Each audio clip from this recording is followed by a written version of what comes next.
மாணவர்கள் எவரும் போதைக்கு அடிமையாகாதீர்கள். அடிமையானவர்கள் மீண்டதாக சரித்திரமில்லை. எனவே உங்களையும் சமூகத்தையும் பாதுகாத்துக் கொள்ளுங்கள். உங்கள் நலன் கருதி கல்வி டிவி. வணக்கம் பிள்ளைகள். அப்ப நாங்கள் கடந்த வகுப்புல நாங்க முதல் 3 பாடத்துக்குரிய டேஷ் கேள்வி பார்த்து நாங்கள் இன்றைக்கு நாங்க அடுத்தது 4ஆம் பாடத்துக்குரிய டேஷ் கேள்வியில இருந்து ஸ்டார்ட் பண்ணோம். சரிதானே பிள்ளைகள்? ஓகே, எல்லாரும் போட்ட பாருங்க. 4வது பாடம் பாருங்க, வணிக கல்வி என்ன வணிக அமைப்புகள் என்ற பாடம். ஓகே ரைட், நாங்கள் நேரா கேள்விக்கு போவோம். ரைட், இதுல கொஞ்சம் பிள்ளைய நாங்க கூட கேள்வி பார்க்க போறோம். முதல் எல்லாத்துலயும் ஒரு 10 கேள்வி கிட்ட பார்த்து நாங்கள் இதுல வணிக அமைப்புல கிட்டத்தட்ட ஒரு குறைஞ்சது ஒரு 25-30 கேள்விக்கு கிட்ட நாங்க என்ன செய்வோம் பார்த்துக்கொள்வோம். ஓகே தானே? ரைட், முதலாவது பாருங்க பிள்ளைகள், பொது நோக்கம் ஒன்றை நிறைவேற்றி கொள்ள ஒன்றிணைந்த தனிநபர் குழுக்களால் உருவாக்கப்பட்ட சமூக அலகொன்றே டேஸ் ஆகும். என்னன்னு சொல்றது? அமைப்பு என்று சொல்லிக் கொள்றது. என்னன்னு சொல்றது பிள்ளைகள்? அமைப்பு. அப்ப என்ன விட அமைப்பு ஆகும். Okay right. 2வது, அமைப்பு ரீதியான கட்டமைப்பு ஒன்றிருத்தல் டேஸ் டேஸ் என்பன அமைப்பொன்றில் காணப்பட வேண்டிய பொது பண்புகள். அப்ப அமைப்புல காணப்பட வேண்டிய பொது பண்புகள் என்னென்ன? ஒன்று அமைப்பு ரீதியான கட்டமைப்பு, நோக்கம் ஒன்று இருத்தல், தனிநபர்கள் இருத்தல். அப்ப என்ன விட நோக்கம் ஒன்று இருத்தலும் தனிநபர்கள் காணப்படலும் என்னவாக இருக்கும்? விடையாக இருக்கும். 3வது, தனிநபர் ஒருவருக்கோ தனிப்பட்டவர்களின் தொகுதி ஒன்றுக்கோ உடைமை சொந்தமாக உள்ள வணிக நிறுவனங்கள் தனி உடைமை வணிகம் எனப்படும். தனி உடைமை வணிகம் எனப்படும் அல்லது தனியால் உரிமை வணிகம் எனப்படும். தனி உடைமை இல்லை, தனியால் உரிமை வணிகம் எனப்படும். Okay right. அடுத்தது, லாபம் உழைக்கும் நோக்கத்துடன் வணிகம் ஒன்றை நடத்தி செல்லும் தனிநபர்களுக்கிடையில் காணப்படும் தொடர்பு டேஸ் வணிகம். என்ன வணிகம்? பங்குடைமை வணிகம். என்ன வணிகம்? பங்குடைமை வணிகம் எனப்படும். அடுத்தது, தனியுரிமை வணிகம் உரிமையாளது பெயரில் அன்று வேறு பெயர்களில் நடத்தி செல்லப்படுமாயின் 1918ஆம் ஆண்டு 6ஆம் இலக்க வியாபார பெயர் பதிவு கட்டளை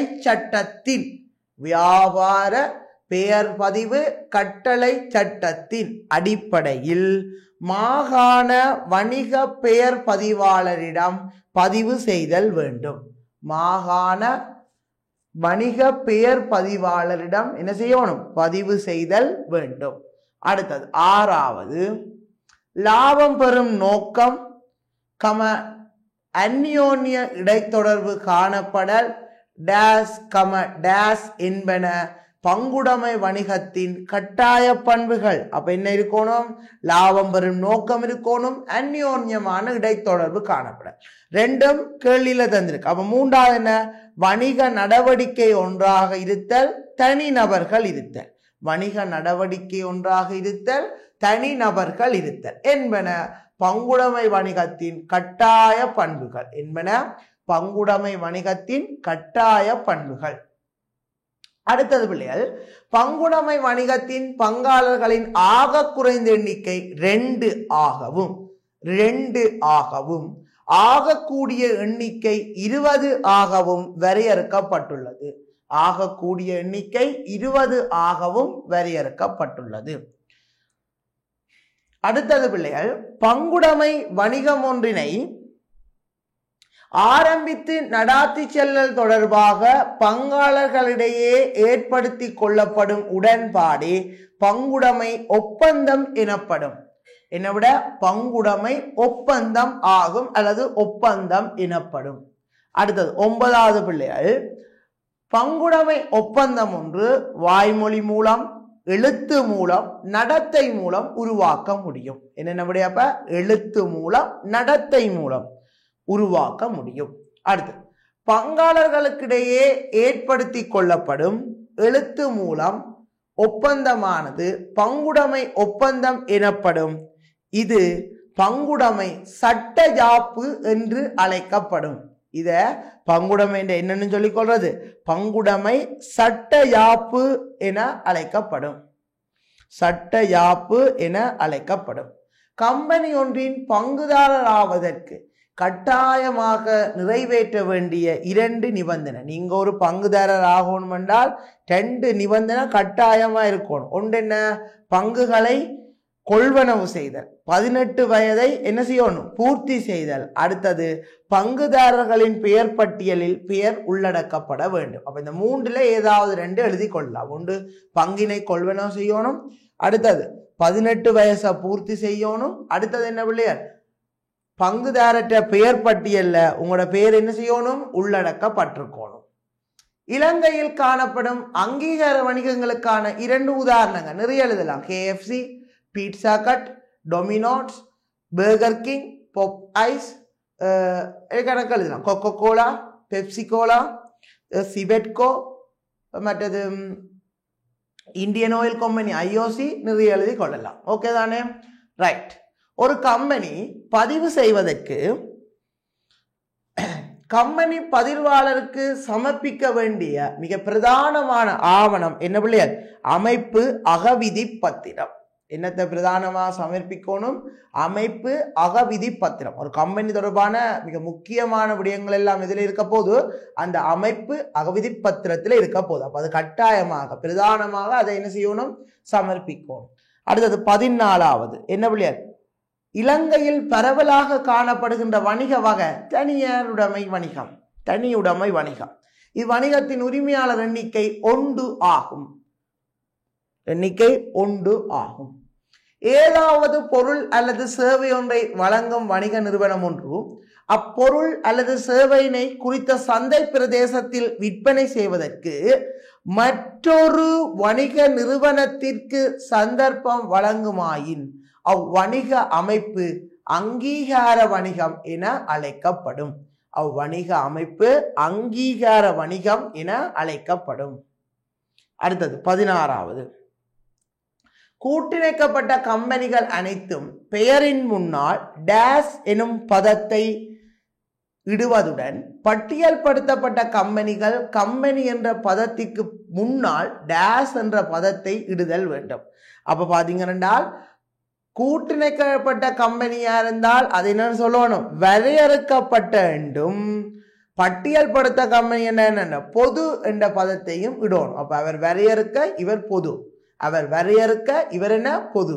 அடுத்தது 17வது. அரச கூட்டுத்தாபனங்களில் டேஸ் அரச கடன் டேஸ் டேஸ் மற்றும் டேஸ் போன்ற முறைகள் மூலதனம் திரட்டப்படும். என்ன? பங்கு லாபம், மீள் முதலீடு, மற்றது என்ன? பொதுமக்களின் கடன். பங்கு லாபம் அவ என்னென்ன முறை? அரச கடன், பங்கு லாபம், மீள் முதலீடு, மற்றது என்ன? பொதுமக்கள்கிட்ட கடன். 18வது. அங்கீகாரம் பெறுபவரின் பெயரிலும் முறையிலும் என்ன? அங்கீகாரம் பெறுபவரின் பெயரிலும் முறையிலும் வணிகத்தை நடாத்தி செல்வதற்கு அங்கீகாரம் பெறுபவருக்கு உரிமையை ஒப்படைத்தல் வணிக முறைக்கான அங்கீகார வணிகமாகும். வணிக முறைக்கான அங்கீகார வணிகமாகும். அடுத்தது அங்கீகார வணிகங்களை டேஸ் அங்கீகார வணிகம், டேஸ் அங்கீகார வணிகம் மற்றும் டேஸ் அங்கீகார வணிகம் என வகைப்படுத்த முடியும். உற்பத்தி, உற்பத்தி பொருள், வணிக முறைக்கான 3 இருக்கு. உற்பத்தி, உற்பத்தி பொருள், வணிக முறைக்கான அங்கீகார வணிகம் என்று வகைப்படுத்தி கொள்ளலாம். அடுத்த 20வது கேள்வி பாருங்க பிள்ளைகள். அங்கீகார ஒப்பந்தத்தின் கீழ் அங்கீகாரம் வழங்குபவரின் வணிக பெயர் டேஸ் டேஸ் என்பவற்றை பயன்படுத்துவதற்கு அங்கீகாரம் பெறுபவருக்கு அனுமதி கிடைக்கப்பெறும். என்னென்ன? ஒன்று அவைண்ட வியாபார குறி, மற்றது இலட்சினை. வியாபார குறி மற்றது என்ன? இலட்சினை என்பவற்றை பயன்படுத்துவதற்கு அங்கீகாரம் பெறுபவருக்கு என்ன? அனுமதி கிடைக்கப்பெறும். அடுத்தது 21வது கேள்வி பாருங்க பிள்ளைகள். அங்கீகாரம் பெற்ற கம்பெனியின் வியாபார பெயரின் கீழ் பொருட்களை விற்பனை செய்வதற்கு வேறு வணிகம் ஒன்றிற்கு அனுமதி வழங்கினால் அது அங்கீகாரம் வழங்குபவர், அதை பெறுறவர் அங்கீகாரம் பெறும் வணிகம் என்று சொல்லலாம். கொடுக்கிறவரை அங்கீகாரம் வழங்குகிறவர் என்றும் அதை பெறுறவரை அங்கீகாரம் பெறுபவர் எனவும் அழைக்கப்படும். 22வது. அங்கீகாரம் வழங்குபவரின் வியாபார குறியுடனான பொருட்களை அவரிடமிருந்து கொள்வனவு செய்து மீள விற்பனை செய்தால் அது என்ன பிள்ளைகள்? உற்பத்தி பொருள் அங்கீகார வணிகம். சரியானோ? இன்னொரு ஆள்கிட்ட பொருளை வேண்டி வித்தா அது உற்பத்தி பொருள் அங்கீகார வணிகம். அடுத்தது அங்கீகார வழங்குவற்றின் வியாபார குறியின் கீழ் பண்டங்களை உற்பத்தி செய்து வழங்கினால் அது உற்பத்தி அங்கீகார வணிகம். அவன்கிட்ட இருந்து பொருளை வேண்டி கொடுத்தியண்டா உற்பத்தி பொருள் அங்கீகார வணிகம்.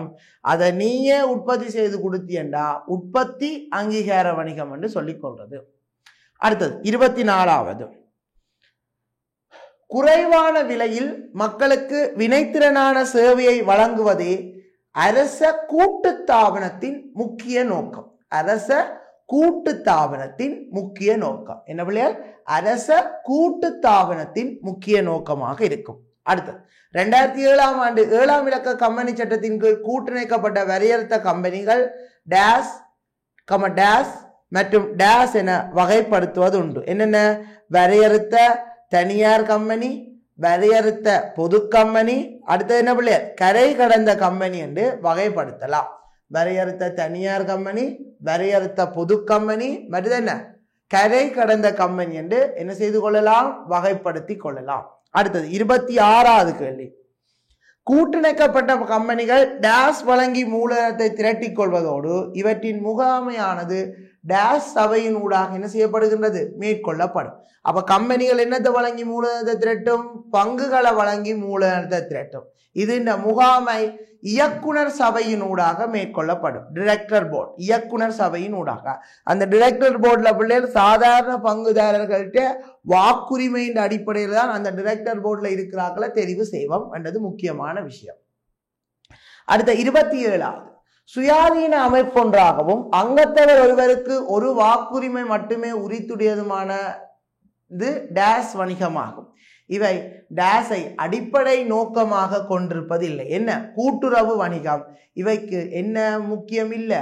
லாபம் அடிப்படை நோக்கம் இல்லை. அங்கத்தவர் நலன்தான் கூட்டுறவின் அடிப்படை நோக்கமாக இருக்குது.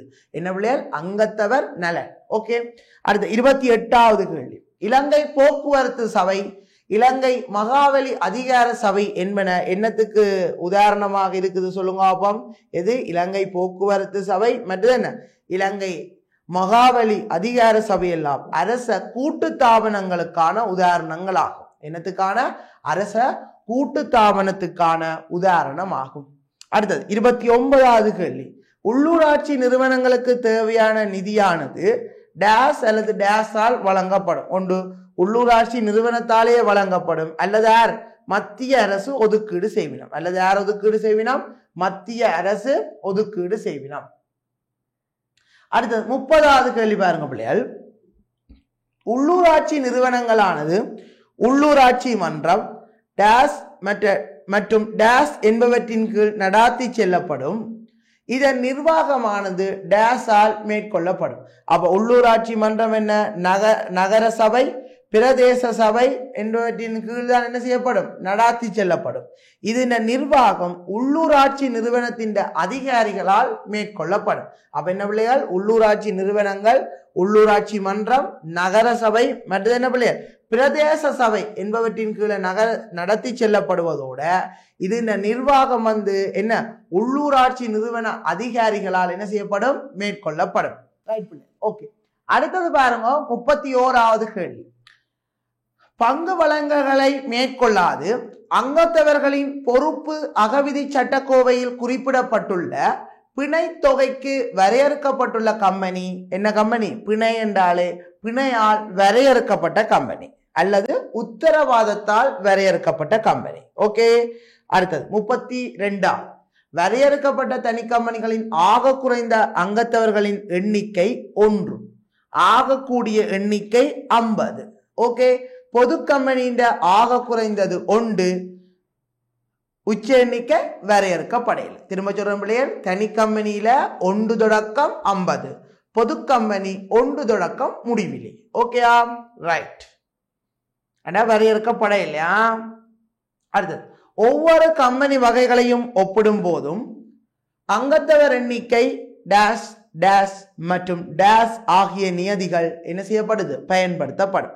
அப்ப என்னென்ன ஒவ்வொரு இதையும் வகைப்படுத்த ஒன்று பொறுப்பு மூலதனமுடல் மற்றது என்ன நிர்வாகம் மற்றது என்ன முகாமைத்துவம். ரைட், என்னென்ன பொறுப்பு மூலதனமுடல் நிர்வாகம் மற்றும் என்ன முகாமைத்துவம் ஆகிய நியதிகள் என்ன செய்யப்படுகின்றது பயன்படுத்தப்படுகின்றது. அடுத்தது 34வது டேஸ் கம்பெனியில் பங்குகளை பகிரங்கமாக வழங்க முடியாது. எது வரையறுக்கப்பட்ட தனி கம்பெனி.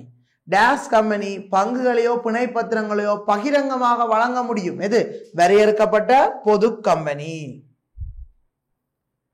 அடுத்தது 35வது டேஸ் கம்பெனியில் பங்காளர்களுக்கு பங்கு லாபம் செலுத்த முன்னர் கடனை மீளச் செலுத்தும் ஆற்றல் தொடர்பான பரிசோதனை மேற்கொள்ள வேண்டும். எது பிள்ளைகள் வரையறுக்கப்பட்ட பொது கம்பெனியில். ஆனா டேஸ் கம்பெனியில் அத்தகைய பரிசோதனை இல்லை. எது வரையறுக்கப்பட்ட தனி கம்பெனியில பரிசோதனை இல்லை கடன் மீளச் செலுத்தும் ஆற்றல் தொடர்பாக. 36வது ஏதாவது நாடொன்றில் கம்பெனியாக கூட்டிணைக்கப்பட்டு அந்த நாட்டில் இருந்து வெளியில் வணிக நடவடிக்கை மேற்கொள்ளப்பட்டால் அது என்ன பிள்ளைகள் கரை கடந்த கம்பெனி. அது என்ன கம்பெனி கரை கடந்த கம்பெனி. இலங்கையில் வணிக நிலையத்தை கொண்டுள்ள போதும் இலங்கைக்கு வெளியில் கூட்டிணைக்கப்பட்டால் வெளிநாட்டு கம்பெனி. வெளிநாட்டு கம்பெனி. அப்ப நல்லா ஞாபகம் வச்சுக்கொள்ளுங்க, எங்கட நாட்டுல இருந்து வேற நாட்டுல போய் வேலை செஞ்சா அது கரை கடந்த கம்பெனி. வெளிநாட்டுக்காரன் எங்கட நாட்டுக்குள்ள வந்தா அது வெளிநாட்டு கம்பெனி. ரைட், அந்த வெளியில கூட்டிணைக்கப்பட்டுள்ள வந்தா அது வெளிநாட்டு கம்பெனி. ரைட். நெக்ஸ்ட் 38வது கேள்வி விசேட அல்லது பொது சட்டத்தின் கீழ் உருவாக்கப்படும் சட்ட ரீதியான தனிமனித அந்தஸ்து உள்ளதுமான அரசதுறை வணிகம் என்ன பிள்ளைகள் அரச கூட்டுத்தாபனங்கள். அரச கூட்டுத்தாபனம் தான் விசேட அல்லது பொது சட்டத்தில் உருவாக்கப்படும் சட்டத்தின் முன் பிள்ளைகள் தனிமனித அந்தஸ்து இருக்கும். அடுத்த 39 2007ஆம் ஆண்டு 7ஆம் இலக்க கம்பெனி சட்டத்தின் கீழ் வரையறுக்கப்பட்ட சகல பொது கம்பெனிகளுமே டேஸ் டேஸ் என இரு வகைகளுள் உள்ளடங்கும். என்ன ஒன்று பட்டியல் படுத்தப்பட்ட கம்பெனி, இன்னொன்று பட்டியல் படுத்தப்படாத கம்பெனி. பொது கம்பெனியை ரெண்டு வகைப்படுத்தலாம். ஒன்று என்ன பிள்ளையால் பட்டியல் படுத்தப்பட்ட கம்பெனி, மற்றது பட்டியல் படுத்தப்படாத கம்பெனி என்று ரெண்டு வகைப்படுத்தலாம். அடுத்த 40வது கேள்வி தனியுரிமை வணிகங்கள் சட்ட பிரகாரம் டேஸில் பதிவு செய்யப்பட வேண்டியவையாக காணப்படுவதுடன் நடைமுறையில் அவை டேஸில் பதிவு செய்யப்படுகின்றன. அப்ப சட்ட பிரகாரம் அவை எங்க மாகாண சபையில பதிவு செய்யணும். ஆனா இப்ப எங்க பதிவு செய்யறோம் பிரதேச செயலகங்கள்ல பதிவு செய்யறோம். ஞாபகம் வச்சுக்கொள்ளுங்க. அடுத்தது 41வது கேள்வி தனியார் துறையில் பதிவு கட்டணமின்றி கட்டாயம் பதிவு செய்யப்பட வேண்டிய வணிக அமைப்பாக டேஸ் காணப்படுவதுடன் அவை டேஸ் நோக்கற்ற வணிகமாகும். அப்ப டேஸ் நோக்கற்ற என்றால் என்னதான் நோக்கற்ற என்றால் லாப நோக்கற்ற. அப்ப மேலே எது கூட்டுறவு. சரிதானே கூட்டுறவு வணிகம். ஓகே, அப்ப கூட்டுறவு காணப்படுவதுடன் அடுத்தது லாப நோக்கற்ற வணிகம் ஆகும். அடுத்த 42வது இலங்கையில் கூட்டுறவு வணிகங்களின் கணக்கீடுகள் கூட்டுறவு அபிவிருத்தி திணைக்களத்தால் நியமிக்கப்படும். என்னத்தால கூட்டுறவு அபிவிருத்தி திணைக்களத்தால் நியமிக்கப்படும் கூட்டுறவு பரிசோதகர் மூலம் கட்டாய கணக்காய்வுக்கு உட்படுத்தப்படும். ஓகே, அப்ப என்னத்தால கூட்டுறவு அபிவிருத்தி திணைக்களம் முதலாவதுக்கு அடுத்தது என்ன கூட்டுறவு பரிசோதகர். கூட்டுறவு பரிசோதகர். அடுத்தது 43வது கேள்விகள் அப்பியாச கொப்பிகளை உற்பத்தி செய்யும் கம்பெனி ஒன்று பிஸ்கட் உற்பத்தி கம்பெனி ஒன்று இணைதல் ரெண்டு பேருக்கும் சம்பந்தமே இல்லை. அப்ப என்ன முரண்பாடான இணைப்பு. அப்ப என்ன முரண்பாடான இணைப்பு. அடுத்தது புத்தக பைகளை உற்பத்தி செய்யும் கம்பெனிகள் இரண்டு இணைதல் என்ன அப்ப கிடையான இணைப்பு. என்ன பிள்ளைகள் கிடையான இணைப்பு. அடுத்தது பாதணி உற்பத்தி கம்பெனி தோல் உற்பத்தி கம்பெனி அப்ப என்ன நிலைக்குத்து இணைப்பு. அப்ப மூன்று வகையான இணைப்பு. ஒன்று என்ன கிடையான நிலைக்குத்து முரண்பாடு. அப்ப இதுல அப்பியாச கொப்பியும் பிஸ்கட்டும் சம்பந்தம் இல்ல முரண்பாடு. ரெண்டு புத்தக பைய உற்பத்தி செஞ்சா கிடையான. அடுத்தது உற்பத்தியின் ஒவ்வொரு மட்டம் தோலும் உற்பத்தியும் என்ன பாதணி உற்பத்தியும் சேர்ந்தா என்ன நிலைக்குத்து இணைப்பு. அப்ப பிள்ளையார் இப்ப நாங்கள் 4ஆம் பாடத்துல கிட்டத்தட்ட 43 டேஷ் கேள்வி பார்த்திருக்கோம். எத்தனையாம் பாடத்துல 4ஆம் பாடத்துல எத்தனை டேஷ் கேள்வி பார்த்திருக்கோம் 43 டேஷ் கேள்வி பார்த்திருக்கோம்.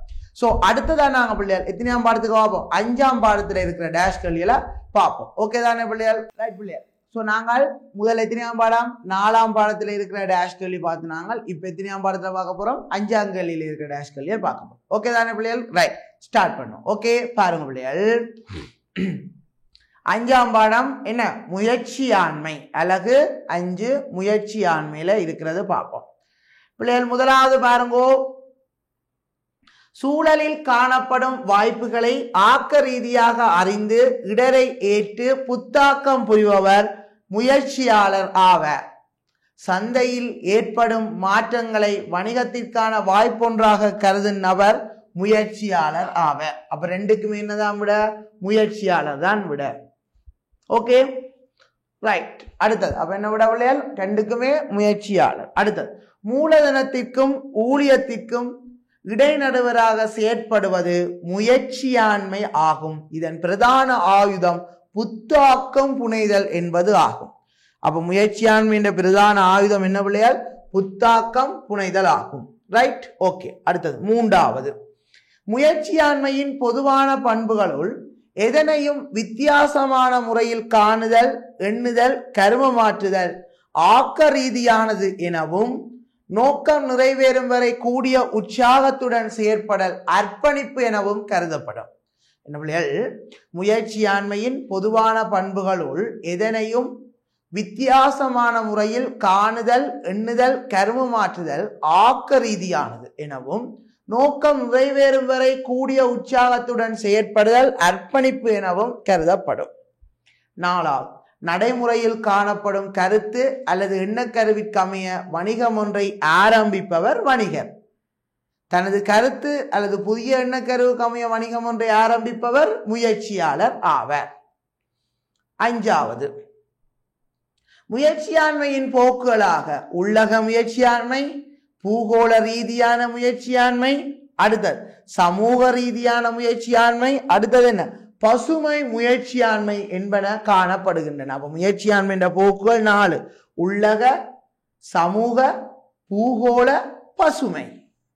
6வது கேள்வி, இயற்கை சூழலுக்கு நேரான தாக்கத்தை ஏற்படுத்தக்கூடிய வகையில் உருவாக்கப்படும் புத்தாக்கம் பசுமை முயற்சியாண்மை என கருதப்படுவதுடன் அமைப்புகளின் பிரதான பதவிகளில் கருமமாற்றும் தனிநபர்களின் ஆக்க ரீதியான செயற்பாடு உள்ளக முயற்சியாண்மை எனவும் கருதப்படும். அப்ப விட என்ன பிள்ளைகள்? ஒன்றுக்கு பசுமை, மற்றது உள்ளக. பசுமை, மற்றது என்ன? உள்ளக. 7வது, முயற்சியாண்மை செயல்முறையின் முதலாவது படிமுறை புத்தாக்கம் புனைதல், இறுதி படிமுறை அனுகூலங்களை பெற்றுக்கொள்ளல். புத்தாக்கம் புனைதல், இறுதி படிமுறை அனுகூலங்களை பெற்றுக்கொள்ளல்.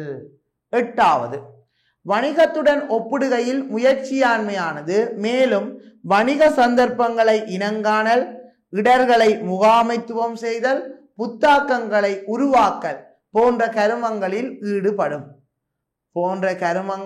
ஈடுபடும் முயற்சியாண்மையின் இறுதி விளைவு வணிகமாகும். அப்ப என்ன? இடர்களை முகாமைத்துவம் செய்தல், மற்ற என்ன? புத்துருவாக்கங்களை உருவாக்குதல். அடுத்து 9வது, முயற்சியாண்மையின் ஊடாகவும் வணிகங்கள் மூலமும் டேஸ் நிறைவு செய்வதற்காக டேஸ் உற்பத்தி செய்வதுடன் இணைந்த சேவைகள் மேற்கொள்ளப்படுகின்றன. என்ன பிள்ளையார்? மனித தேவை விருப்பங்களை தான் நிறைவு செய்வதற்கு பொருட்கள் சேவைகளை உற்பத்தி செய்வதுடன் இணைந்த சேவைகள் மேற்கொள்ளப்படுகின்றன. ஓகே, அப்போ எப்பவுமே பிள்ளைகள் இந்த வணிகங்கள் எல்லாத்தின்டையும் ஒரே நோக்கம் மனிதன தேவை விருப்பத்தை பூர்த்தி செய்கிறது. ரைட். அடுத்தது 10வது கேள்வி பாருங்க பிள்ளைகள், முயற்சியாண்மையின் டேஸ் படிமுறையில் வணிக திட்டம் தயாரிக்கப்படுவதோடு, அப்ப எத்தனையாவது படிமுறை? 2வது படிமுறை. டேஸ் படிமுறையில் எதிர்கால விருத்தி அபிவிருத்தி தொடர்பான தீர்மானம் மேற்கொள்ளப்படுகின்ற எத்தனையாவது படிமுறை? 5வது படிமுறை. 2வது படிமுறையில வணிக திட்டம், 5வது படிமுறையில எதிர்கால விருத்தி அபிவிருத்தி தொடர்பான தீர்மானம்.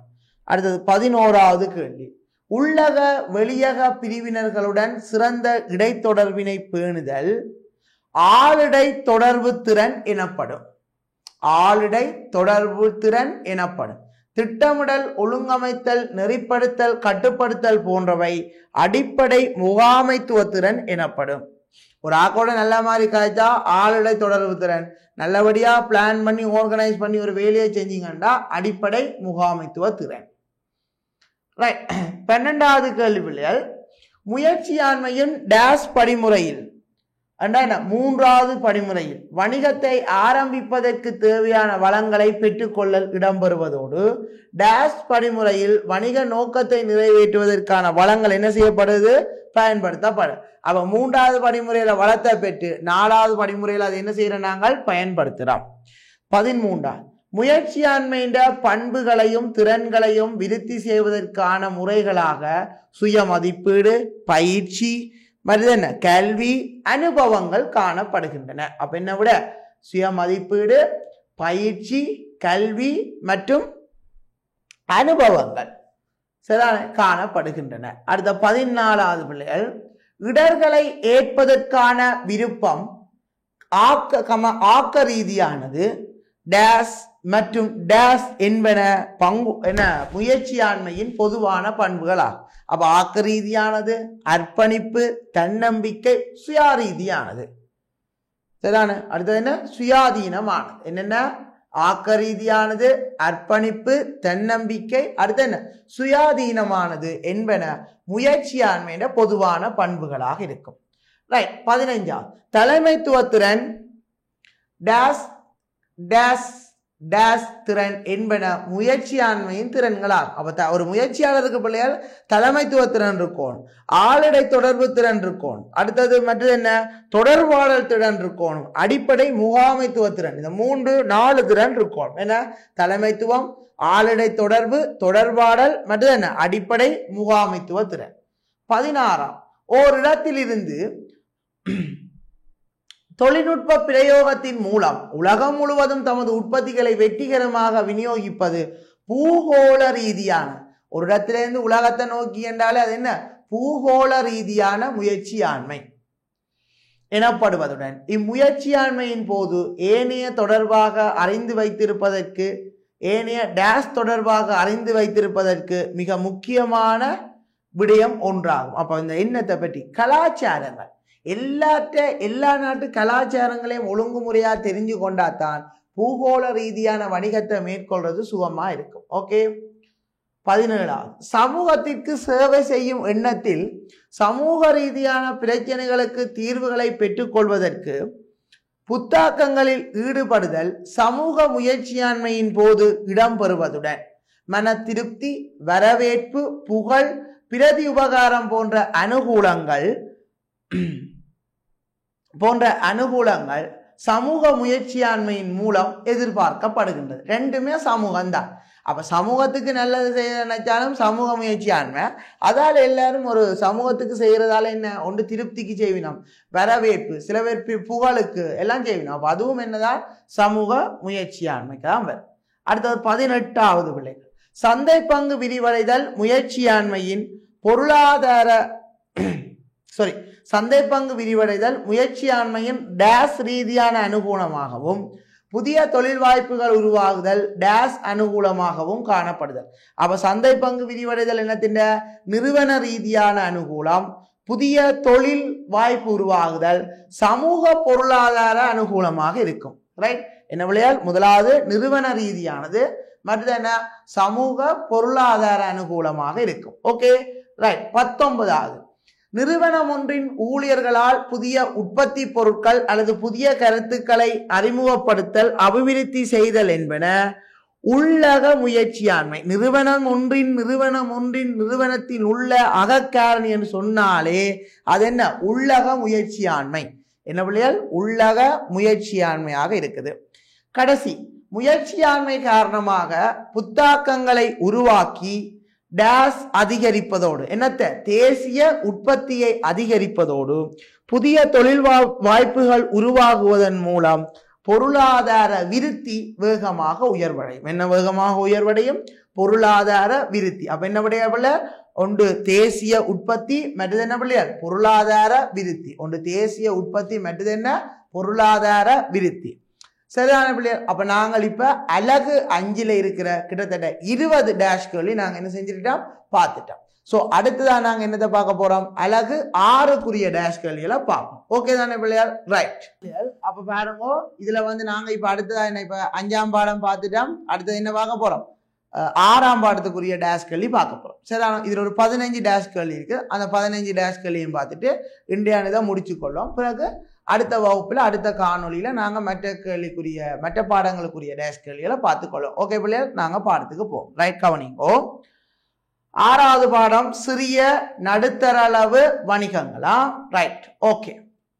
அதுல முதலாவது பாருங்க பிள்ளைகள், குறிப்பிட்ட கைத்தொழில் துறைக்குள் தனது செல்வாக்கை அல்லது அதிகாரத்தை செலுத்த முடியாத வணிகம் சிறிய வணிகம் என அழைக்கப்படும் அல்லது சிறு வணிகம் என அழைக்கப்படும். ஓகே, எப்பவுமே சின்னாக்கள் எந்த ஒரு இடத்திலையும் அதிகாரத்தை செலுத்த முடியாது. அதே மாதிரி தான் தொழில்துறையில மட்டும் விதிவிலக்கில தானே. அப்ப சிறு வணிகங்கள் வந்து அங்கே என்ன செய்யலாது? தங்கள் அதிகாரத்தை செலுத்த முடியாது. 2வது, சிறிய மற்றும் நடுத்தர வணிகங்களுக்கு ஊக்குவிப்பு வழங்கும் நிறுவனங்களில் சிறந்த சாதனையாளருக்கான விருதை டேஸ் சபை வழங்குகின்றது. என்ன சபை? இலங்கை சிறிய மற்றும் நடுத்தர அளவு கைத்தொழில் சபை. இலங்கை சிறிய மற்றும் நடுத்தர அளவு கைத்தொழில் சபை என்ன செய்யுது? வழங்குது. அடுத்தது 3வது பிள்ளைகள், சிற்றளவு வணிகங்களுக்கு உதவும் நிறுவனங்களில் NDC, CEA ஆகியவற்றின் விரிவாக்கம் முறையே டேஷ் டேஷ். அப்ப NDC விரிவாக்கம் தேசிய வடிவமைத்தல் நிறுவனம். தேசிய வடிவமைத்தல் நிறுவனம் NDC, தேசிய வடிவமைத்தல் நிறுவனம். அடுத்தது CEA மத்திய சுற்றாடல் அதிகார சபை. மத்திய சுற்றாடல் அதிகார சபை. மத்திய சுற்றாடல் அதிகார சபை CEA-க்கான விளக்கம். ஓகே. 4வது, சிறிய மற்றும் நடுத்தர அளவு வணிகங்களை தேசிய சர்வதேச ரீதியில் வரைவிலக்கணப்படுத்துவதற்கு பயன்படுத்தப்படும் நியதி ஒன்று பிள்ளைகள் அளவு ரீதியான நியதி, பண்பு ரீதியான காரணிகள். சரியான, இந்த ரெண்டையும் வச்சுத்தான் நாங்கள் அதை வரவிலக்கணப்படுத்துறோம். ஒன்று அளவு, மற்றது பண்பு. ஒன்று அளவு, மற்றது என்ன பிள்ளைகள்? பண்பு. ஓகேயா? ரைட். அடுத்த 5வது, சிறிய வணிகங்களை இனங்காண்பதற்கு டேஷ் சபை மற்றும் டேஷ் நிறுவனம் ஆகியவை ஈடுபடுத்திய மூலதனம் 4 மில்லியனுக்கு மேற்படாத, அப்ப 4 மில்லியனுக்கு மேற்படாத மூலதனத்தை கொண்டவைதான் சிறிய வணிகங்கள் என்று எந்தெந்த நிறுவனம் சொல்லுது பிள்ளைய? ஒன்று கைத்தொழில் அபிவிருத்தி சபை, மற்றது கைத்தொழில் தொழில்நுட்ப நிறுவனம். ஒன்று கைத்தொழில் அபிவிருத்தி சபை, மற்றது கைத்தொழில் தொழில்நுட்ப நிறுவனம். அடுத்தது 6வது, எண்ணிக்கையின் அடிப்படையில் கணிக்கக்கூடிய காரணிகள் அளவு ரீதியான காரணிகளாகவும் எண்ணிக்கையின் அடிப்படையில் அளவிட முடியாத காரணிகள் பண்பு ரீதியான காரணிகளாகவும் காணப்படுகின்றன. அப்ப அளவு ரீதியான, பண்பு ரீதியான விடை. 7வது, சிறிய வணிகங்களில் ஊழியர் உழைப்பு கூடுதலாக காணப்படுவதனால் கூடுதலான தொழில் வாய்ப்புகள் அதிக அளவில் காணப்படுகின்றன. அப்ப சிறிய வணிகங்கள் எது? ஊழியற்ற உழைப்பு தான் கூட. அப்ப அங்க தொழில் வாய்ப்பு எப்படி இருக்கும்? கூடவாக இருக்கும். ஏனென்றால் சிறிய வணிகங்கள் பிள்ளைகள் பெரிய அளவான இயந்திரங்களை கொண்டு போய் வச்செல்லாம் உற்பத்தி செய்யக்கூடிய ஆற்றல் இருக்காதுன்றபடியால. அடுத்தது 8வது, முதலிடப்பட்ட மூலதனத்தின் அளவு, ஈடுபடுத்திய ஊழியர்களின் எண்ணிக்கை, பயன்படுத்தப்படும் சக்தி என்பன அளவு ரீதியான காரணிகள் ஆகும். அளவு ரீதியான காரணிகள் ஆகும். 9வது, வணிக ஒழுங்கமைப்பு முறை, முகாமைத்துவ முறை, சந்தையின் தன்மை, பயன்படுத்துகின்ற தொழில்நுட்பம் ஆகியவை டேஷ் என்ன? பண்பு ரீதியான காரணிகளாக கருதப்படும். என்ன பிள்ளைகள்? பண்பு ரீதியான காரணிகளாக கருதப்படும். அடுத்தது 10வது, சிறிய நடுத்தர அளவு வணிகங்களை ஊக்குவிப்பதற்காக அரசாங்கம் கடைபிடிக்கும் படிமுறைகளானது 2 விதமான ஊக்குவிப்புகள். என்ன? அப்ப டேஷ் டேஷ் ஊக்குவிப்புகள். ஒன்று நிதி சார்ந்த ஊக்குவிப்புகள், மற்றது என்ன? நிதி சாராத ஊக்குவிப்புகள். நிதி சார்ந்த ஊக்குவிப்புகள், மற்றது நிதி சாராத ஊக்குவிப்புகள். சிறிய மற்றும் நடுத்தளவு வணிகங்களை ஊக்குவிப்பதற்கு அரசு பின்பற்றப்படும் குறுங்கால நீண்டகால கடன்கள் என்னவாக இருக்கும்? நிதி சார்ந்த அல்லது சிறிய மற்றும் நடுத்தர வணிகங்களை ஊக்குவிப்பதற்கு அரசு பின்பற்றும் குறுங்கால நீண்டகால கடன்கள், நிதி ரீதியான கடன்கள், வரி சலுகை, மீள் நிதியிடல் வசதிகள் என்பன நிதி சார்ந்த ஊக்குவிப்புகள் ஆகும். இதுல என்ன கேட்டுக்கிறாங்க, ஒரு ஊக்குவிப்புக்கு உதாரணங்கள் என்னென்ன? ஒன்று பாருங்க பிள்ளையால், ஒன்று குறுங்கால நீண்டகால கடன், மற்றது நிதி ரீதியான கடன், மற்ற வரி சலுகை, மற்றது மீள் நிதியிடல் வசதிகள். மீள் நிதியிடல் வசதிகள் இதெல்லாம் நிதி சார்ந்த ஊக்குவிப்புகள். இதெல்லாம் நிதி சார்ந்த ஊக்குவிப்புகள். அடுத்த சிறிய நடுத்தர வணிகங்களை ஊக்குவிப்பதற்கு அரசு பின்பற்றும் ஆலோசனை சேவை, சிறந்த சாதனைகளுக்கான பதக்கங்களை வழங்குதல், உட்கட்டமைப்பு வசதிகளை வழங்கல், தொழில்நுட்ப சேவைகள், முயற்சியாண்மை அபிவிருத்தி, வேலை திட்டங்கள் என்பன நிதி சாராத ஊக்குவிப்பு முறைகள் ஆகும். நிதி சாராத ஊக்குவிப்பு முறைகளாகும். அப்ப நிதி சாராத ஊக்குவிப்பு முறைகளுக்கு என்னென்ன உதாரணம் சொல்லலாம்? ஒன்று ஆலோசனை சேவை, சிறந்த சாதனையாளர்களுக்கான பதக்கம் வழங்குதல், அடுத்தது உட்கட்டமைப்பு வசதி, தொழில்நுட்ப சேவை, முயற்சியாண்மை அபிவிருத்தி, வேலை திட்டங்கள். அப்ப இதெல்லாம் என்ன? நிதி சாராத ஊக்குவிப்பு முறைகள். நிதி சாராத ஊக்குவிப்பு முறைகள். அடுத்தது பிள்ளைகள்,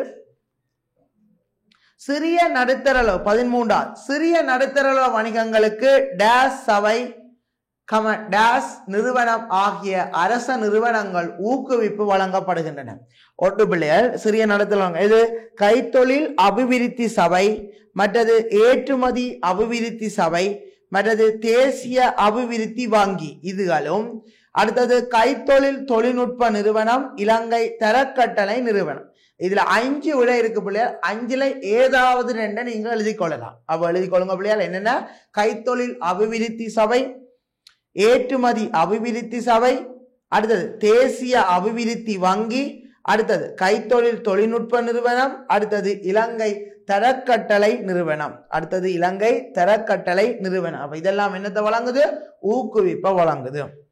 அடுத்தது சிறு வணிகங்களை ஊக்குவிப்பதற்கு பிள்ளையால் அரசல்லாத ஏனைய நிறுவனங்களும் இருக்கு. அப்ப அதைத்தான் இதுல கேட்டிருக்காங்க. அப்ப சிறு வணிகங்களை ஊக்குவிப்பதற்கு டேஸ் டேஸ் போன்ற அரசல்லாத ஏனைய நிறுவனங்களும் மற்றும் அமைப்புகளும் காணப்படுகின்றன. அப்ப எழுதி கொள்ளுங்க. சர்வோதயம், ஜெய்ஹா, சனச. என்னென்ன நிறுவனங்கள் பிள்ளையால்? சர்வோதயம், ஜெய்ஹா, சனச என்னும் 3 அரசல்லாத நிறுவனங்களும் காணப்படும். லாஸ்ட், சிறிய நடுத்தர வணிகங்களை ஊக்குவிப்பதற்கு ஏற்றுமதி அபிவிருத்தி சபையும், கைத்தொழில் அபிவிருத்தி சபையும், இலங்கை தரக்கட்டளை நிறுவனம், தொழில்நுட்ப நிறுவனம் இவையெல்லாம் ஆலோசனை சேவையை வழங்குகின்றது. இவையெல்லாம் என்னத்தை வழங்குது பிள்ளையால்?